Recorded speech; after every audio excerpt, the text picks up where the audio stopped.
Welcome to episode 24 of Shane Talks 99. First thing I need to address real quick is I want to make sure that everybody knows I wipe my own ass.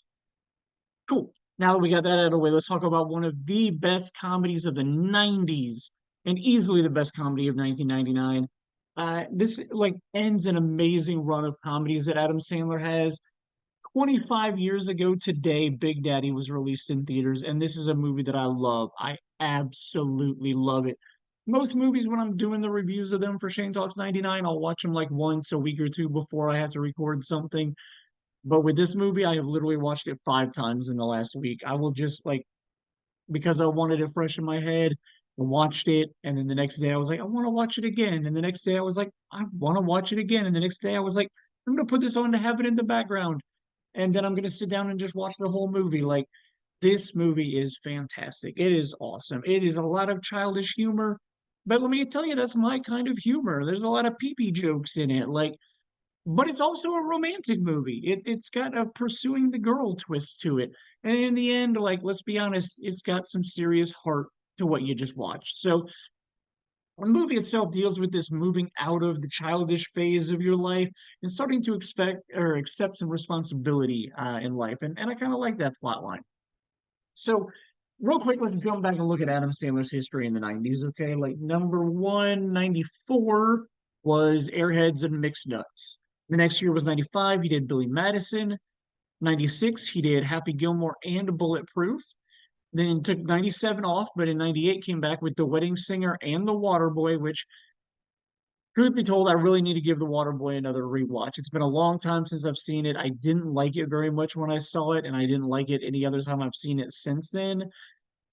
But in the last few years, I have learned that some movies that I hated in my childhood are ones that if I give them another watch, I might not hate it as much as I did. So Waterboy is one that I should probably give another watch to. Maybe I'll try and do that soon. But then 1999 ended with Big Daddy, and it's like the pinnacle of his comedy career. He's done a lot of really good movies since then, but as far as comedies go, like this was it. This was the height of it. It was kind of all downhill for his comedies after this. And I get don't get me wrong, like Grown Ups is a good comedy, and he's had a couple of other ones, but he had a lot of really bad comedies he was involved with after this movie. So let's just focus on 1999. And in 1999, as I was becoming more educated on the art of filmmaking and starting to pay more attention to movies and how they're made, I started coming to the realization that Adam Sandler's film career was really just kind of about making movies with his friends. And like to this day, it's something that I love and respect about Adam Sandler and Happy Madison because while they don't produce and make a whole lot of like great movies, it's a way that Adam Sandler can continue to work with his friends and continue to get his friends paid for the work that they do together. Like Rob Schneider, David Spade, Kevin James, like all these guys have movies and have theatrically released film careers because of the fact that like Adam Sandler is their buddy and produced movies for them that I mean honestly really aren't that great of movies. They're very subpar and blah. And I mean like don't get me wrong, like some of them are funny and some of them have moments and stuff like that. But as far as like good comedies go, they really don't fall into that category. So let's look at some other friends of Adam Sandler's that have been involved in his stuff. The director of Big Daddy is a guy named Dennis Dugan. Dennis Dugan, a couple of years earlier, had directed Happy Gilmore. And between those two movies, he directed Chris Farley and Beverly Hills Ninja. So like he was in the loops with the SNL crew at that point in the mid '90s and whatnot. Years later, he would direct quite a few more Happy Madison productions. Again, some of the ones that I don't really care for are ones that Dennis Dugan directed, but I mean, to each his own. Dennis Dugan also has a cameo in Big Daddy. He is the jerk neighbor that doesn't want to give Julian any treats for trick or treat. So Adam Sandler, breaks into his house and forces them to give Julian stuff. So that's director Dennis Dugan right there. Next, let's address two of Adam Sandler's longtime buddies that are in a lot of his movies, and that's Alan Covert and Peter Dante. In this movie, they play the gay couple, the gay law school friends and whatnot. A few years down the road, they would re-team together for one of Happy Madison's best films they ever made, which is Grandma's Boy. But right now in '99, Alan Covert, he's been a writer on SNL. He's a really good friend of Adam Sandler's. They worked together on SNL. I'm pretty sure they went to college together, if I remember right. Alan Covert made appearances in Airheads, Happy Gilmore, Bulletproof, The Wedding Singer, The Water Boy. Like he was just in a lot of Adam Sandler movies at this point. You know, Alan Covert was also a producer on all of the studio albums, like the comedy albums that Adam Sandler made. So really, really close friends there. Another guy that I just mentioned in that loop is Peter Dante. I can't figure out how he got himself into The Wedding Singer. He was more of a guy in college from everything I've been able to read about him online. Never really found any theater work that he did, so not sure what path led him to be into The Wedding Singer, but apparently that was the universe telling him that he needed to be friends with these guys because then he stepped up and made appearances in The Water Boy and Big Daddy and a bunch of other Happy Madison productions. Like I said, he's one of the leads in Grandma's Boy. Man, got sidetracked there. Anyway, we've also got Jonathan Loren, who was Adam Sandler's assistant at this point in time, and he ended up, over the course of time, being in 40 different Happy Madison productions. Some of his early work was in Bulletproof and The Water Boy, and then showing up here in Big Daddy. Another actor was a guy named Josh Mostel. Um, Not a name you probably know, but if you saw him in this movie, you would also recognize him instantly from Billy Madison.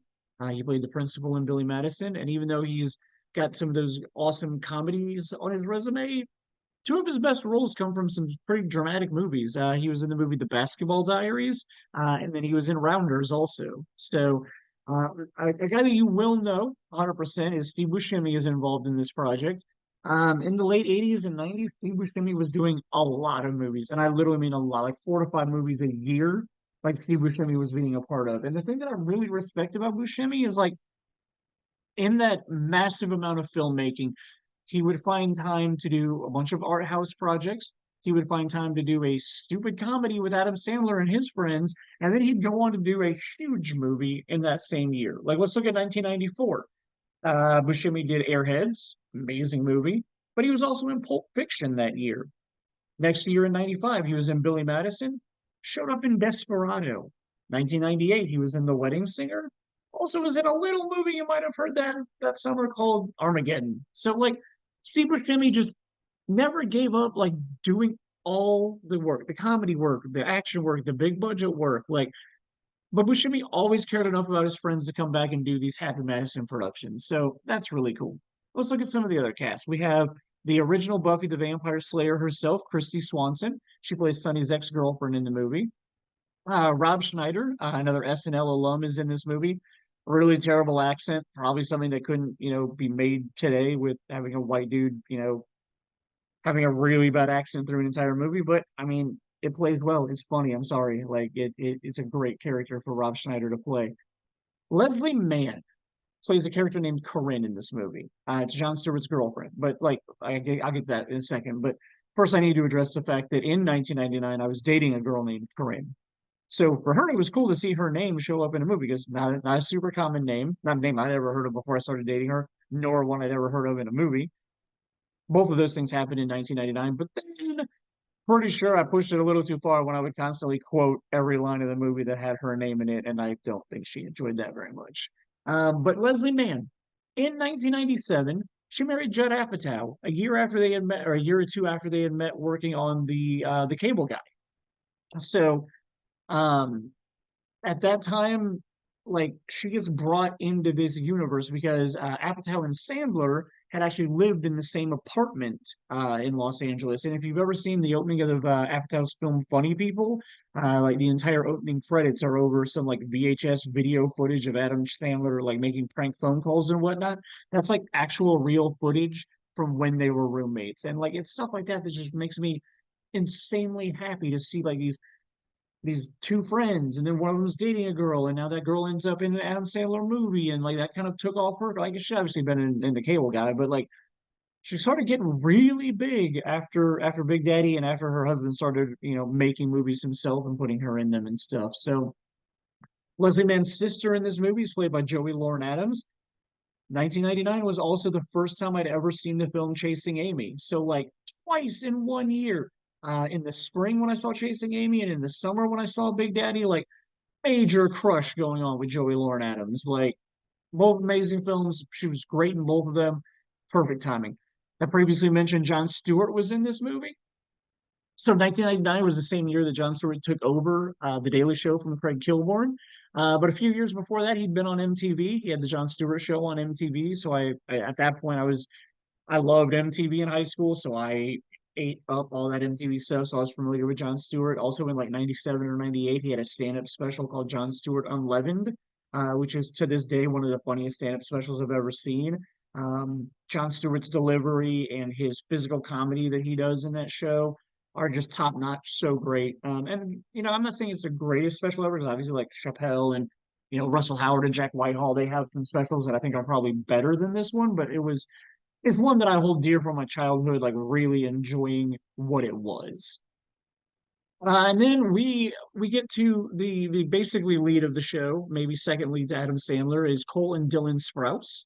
Russ Geller's son Ben shows up in this movie. Well, technically at this point in 1999 they weren't Ben yet. I don't think they made their first appearance as Ben on Friends, if you did catch the Friends reference, on Friends until 2000. But that just makes me believe that this role in Big Daddy is what got them uh cast into the biggest sitcom at that time at least. Um like that's a hell of a cast. I just rambled through.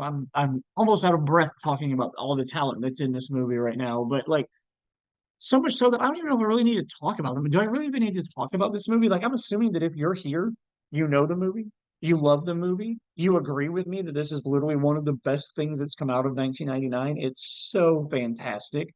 And that says a lot about this movie. Like, it holds up to this day as just funny. Like, it doesn't feel like a lot of comedies that are just like sketches put together. Well, you know what? Now that I said it, it does kind of play out as sketches. Um, Okay, so maybe I'm wrong about this, and maybe they do play out as sketches, but I feel like they weave themselves together very well with a narrative. Now, how about we talk about this?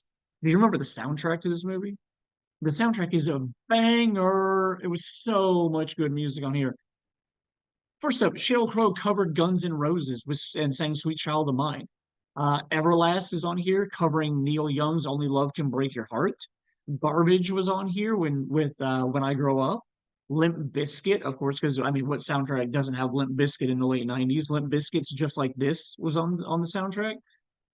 Sweet, Sweet Dreams by the Eurythmics, Jump by Van Halen, Growing Up by Bruce Springsteen, and then like Styx had multiple songs in this movie. Babe, Blue Collar Man, The Best of Times, like lots of really good Styx music in here. And so like a lot of great music that just played really subtly and well in the background of like either Sonny's apartment or the bar or just like conversations that he was having with Joey Lauren Adams, like really, really well done as far as the music goes. And then like the last thing that I want to address about this movie is the fact that the emotional climax of this movie when Julian and Sonny are separated. Oh man, I'm starting to get like a little starting to get a little choked up just talking about the scene. Not even watching it this time. I get emotional during that scene where the two of them get separated, and then the courtroom scene where like you've just got Julian screaming for Sonny because like Sonny's had such a huge impression on his life. Like I don't know, it's just one of those things that still gets to me to this day. Still an amazing sequence, still a great overall narrative structure to this film. And like I said, it is a movie that's full of a lot of immature humor. Slide in some romance there in the middle.